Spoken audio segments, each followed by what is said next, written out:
My name is Leanne Barber. I am an advocacy manager and independent advocate, and I've worked in Advocacy Focus for about 14 years. I'm aware that next week is Deafblind Awareness Week, and I just wanted to share a short video that I hope you find powerful about a gentleman who I supported who was deafblind called Charlie. Charlie was in his early 60s and throughout his life had been moved around the country in various deaf placements, deaf facilities. Charlie was born deafblind and has never been able to communicate verbally, and most places that he lived at previously have not been able to meet his communication needs. Charlie has no view of the world, he has no field of vision, and over time had made his own communication needs known to staff. He moved to a deaf facility in Lancashire, which is where I began working with him as his independent advocate. And my job was to talk to him about his living arrangements. I wanted to get to know him. I wanted to know his hobbies and interests, his likes, his dislikes, and also his desires for the future and where he wanted to live.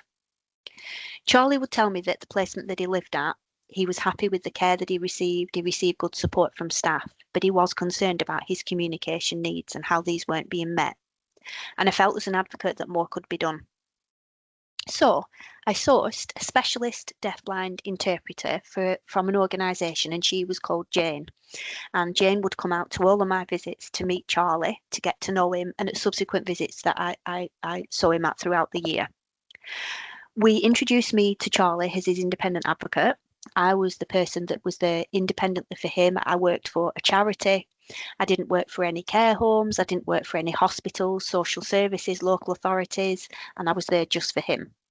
And I don't know if you can see this ring here. So this ring is a heart ring, and Charlie he was tactile, he communicated by touch. And I was introduced to Charlie by the ring. So Jane would explain and he would feel the ring, and then he would automatically know that it was me. I was Leanne, I was his person, I was his advocate. And that's how I was able to really build up that relationship with him.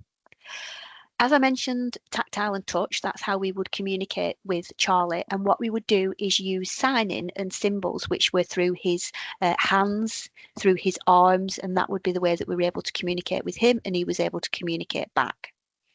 It took great patience. It was so rewarding to see in practice. It was something which I thought was absolutely wonderful. And I really felt that it allowed Charlie to feel listened to, probably for the first time in his life.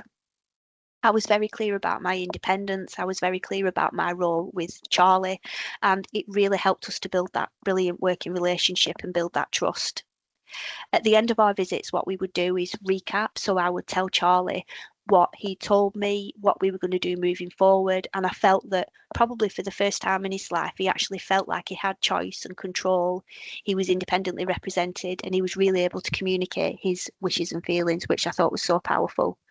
I hope you find it useful. I'm sure in practice, a lot of us could use this moving forward. And I just think it's a brilliant way to be able to show those adapted communication needs with people.